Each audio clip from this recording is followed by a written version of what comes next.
After I played the demo of Souno's Curse in the most recent Steam Next Fest, I looked forward to the full release. I thought there was a lot of potential in the game, but I did note that I had some issues with how close you had to be to enemies to hit them.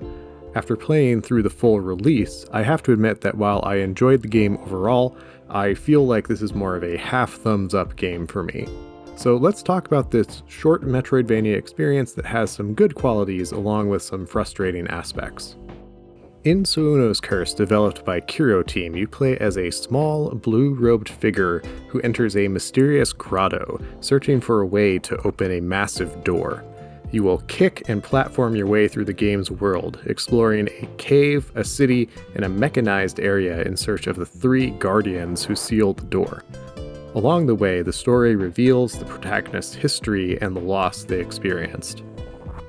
First, some clear positives. I think that the game's music is overall quite good and sets the tone for each location and fight quite well. The opening theme is reasonably moving.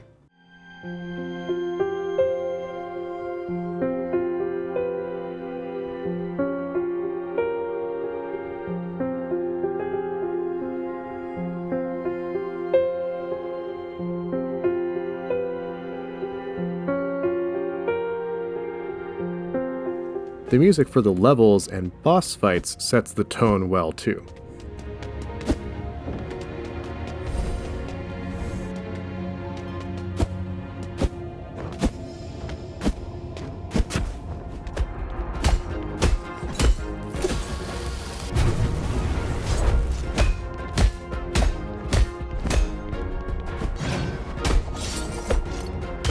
The game is also a visual delight with beautiful artwork throughout the world. Each area has some distinct elements that are worth appreciating, ranging from dark yet beautiful caves, to a bright but stoic city, to a steampunk-like area. Some areas pull the camera back to reveal more of the world, and it's generally easy to find your way through platforming challenges thanks to the visual clarity of each area. Finding secrets is also satisfying because you can often see upgrades and find the secret path based on clues in the area. A minor gripe about visuals is the time it takes for the game to display new rooms when you enter them. If you're holding a direction when entering the room, you will still move while the room fades in, so it's very easy to fall off a platform. With that said, let's talk about gameplay, which has a host of positives and negatives for me. First, some aspects that are easy wins. The game's overall gameplay loop feels good and highlights the Metroidvania elements well. There are 3 major areas to traverse, each featuring a boss and scattered upgrades, items, and NPCs to find. You'll usually find your way back to the giant door that your protagonist wants to open at the end of each area, inviting you to search for more items with your new skills or to move on to the next area. Movement and platforming generally feel great. Each room has some sort of platforming challenge, and I enjoyed finding the paths through more challenging rooms. Early on, there's a room with an arrow-filled tunnel, a set of saw blades to avoid or get wrecked by, and a brief set of jumps to reach a prize. Each challenge is like this, and they ramp up in difficulty over time. How well tweaked the rooms, timers, and challenges are is a real highlight of this game. The platforming is paired nicely with puzzles, including both logical ones and navigation-based ones. Some rooms require you to find various switches to open doors, and you'll often have to find new ways into rooms to reach some out-of-the-way switches. To access the boss in the 3rd area, you'll need to find several computer terminals that reveal which symbol is connected to each color in this lock. This wasn't too bad, as you can find 2 of the symbol color combinations and guess at the 3rd one. One downside of the platforming sections is how your hero respawns after hitting an environmental hazard. There are some spots where you will get some respawn points partway through challenging rooms. However, for some rooms, you'll respawn where you entered, regardless of how far into the room you progress. Over time, this grows a bit tiresome. In the 3rd area, you often climb or descend large rooms to find new exits, and these rooms are filled with balloons connected to bombs. If you touch a bomb at the top of the room, but you entered it at the bottom, you get to climb the whole room again.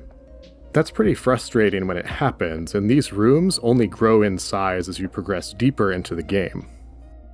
The game features 2 major movement upgrades. First, you unlock the ability to run up walls briefly after beating the first boss.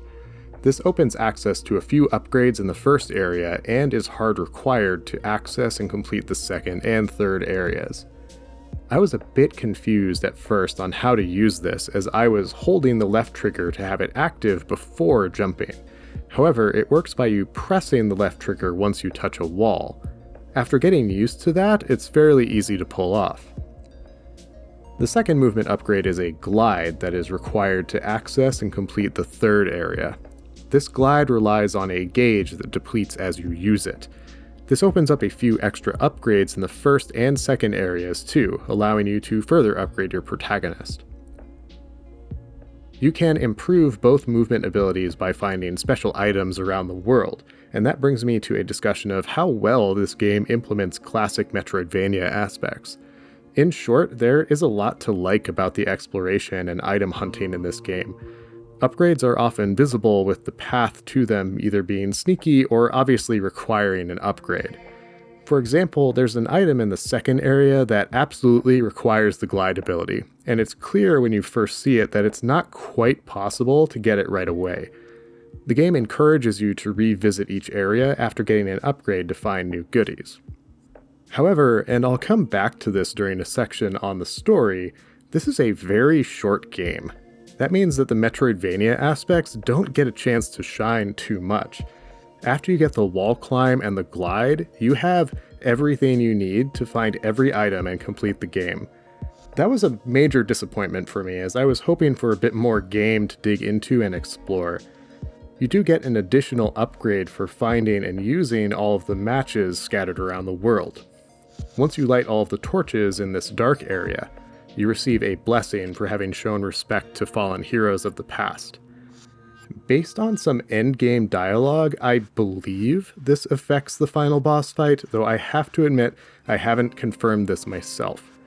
Doing so would require me to play through the game again, and for some reasons I'll get into below, I don't particularly feel like doing so right now.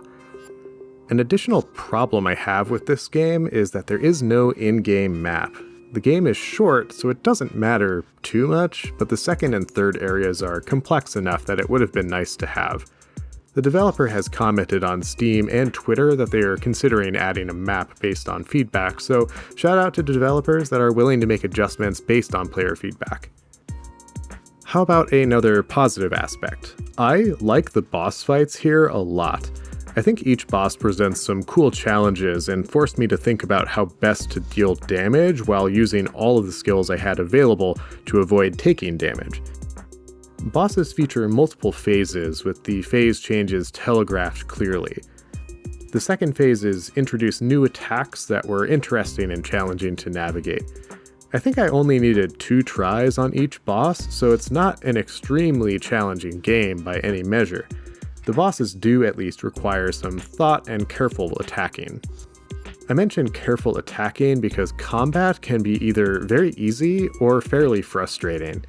Basic enemies are not too bad to fight. You'll learn very quickly that you have to be extremely close to enemies to hit them.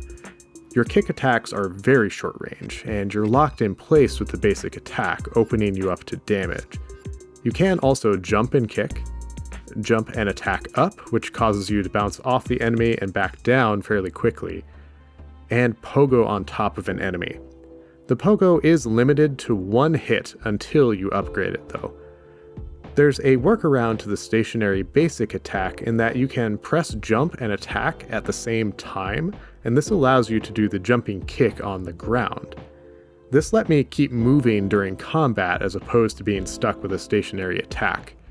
Even with that though, it's very easy to take a hit when attacking anything because of how close you have to be to hit enemies.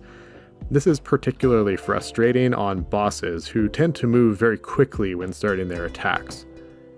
You also do not have any ability to heal yourself mid-fight, so you have to make do with what you have when you enter the boss room. Fortunately, there is a checkpoint before each boss fight, so respawning doesn't cost much time. You do have a long-range magic spell, but again, you can't recharge it during boss fights. I found the controls fairly easy using an Xbox One controller. I would not recommend playing this game with the keyboard though. To jump and attack on the controller, I used A and X at the same time. That's easy to hit both. On keyboard, space is jump, J is attack. That's not too bad to press at the same time, but feels a little bit weird. To jump and wall climb, jump off the wall, then glide somewhere, you use the controller's A button, then left trigger, then A, then right trigger. That's easy enough. Keyboard, spacebar, tap I, spacebar, hold O, all while dealing with WASD to move toward and away from the wall. I found that really challenging to pull off the couple of times I tried it. There's no way to rebind keys, so you can't use shift or control for some of these skills either. I do want to talk about some bugs I experienced. I only encountered a few, but they required an exit to the main menu and, in one case, an Alt F4 out of the game. First, after I died fighting the second boss, I respawned at my last checkpoint. I was then prompted with the same "you died" interface over and over until I quit to the menu. That's a minor annoyance, and it only happened that one time. Another single-time bug was when I messed up a platforming section in the second area, respawned above the area, but had my camera locked at the bottom of the room. Unable to see what I was doing, I was stuck quitting to the main menu again. I encountered one bug that required me to quit the game completely. I'm still not sure exactly what happened here. After picking up an item, I was looking at my inventory, scrolled to the option to leave the menu, and everything froze. Pretty unfortunate, but because the game saves everything you pick up, I did not lose my progress. An additional bug that I did not experience, but saw someone else deal with, was the final boss not activating its second phase and simply getting stuck. The streamer who experienced this said it was a fairly rare bug, but it's a pretty rough bug to experience right at the end of the game. I don't have much to say about the story in this game because it is a very short game with a minimalistic story. The protagonist seeks out the ability to make a wish, living with some regrets about what happened to a friend of theirs. The core mysteries are 1. What is their wish? And 2. Will they be able to achieve their goal? Without too many spoilers, the answers range from vague to a bit unsatisfying. Each area boss has a story too, but they are found in notes scattered throughout the areas. I found these enjoyable overall, and I appreciated how they built out the world and the lore. However, I found the boss in the third area without finding any of these notes, so I fought it with minimal context. I do want to make clear that regardless of the negatives I pointed out in this review, I did enjoy playing Souno's Curse. It's a fun game with a decent challenge level. I liked the gameplay, even the combat, despite all of my critiques. I think it's worth checking out. But when I finished the game, I said aloud, "That's it?" I finished the game not quite 100%, but pretty close, in less than 4 hours. And I think that summarizes my experience pretty well. I wanted more from this game. It is beautiful, it sounds good, it plays decently well. It's very short for the kind of game that it is. The story isn't deep enough to have the emotional impact that I think it's going for. Combat can be a little bit frustrating, but the platforming, exploration, hidden collectibles, and sense of progression are all quite enjoyable. So, I don't know, this one is a very mixed bag for me. It's certainly not a new favorite in the genre, but it's a decent experiment in short-form Metroidvania game design. Thank you for watching this video. I've been able to get a few more out over the past month because the games I've played have been fairly short. However, I have plans for a larger video soon. It's another challenge run, so be on the lookout for that. You could even subscribe to get notified about it if you want. Thanks again, and have a great day.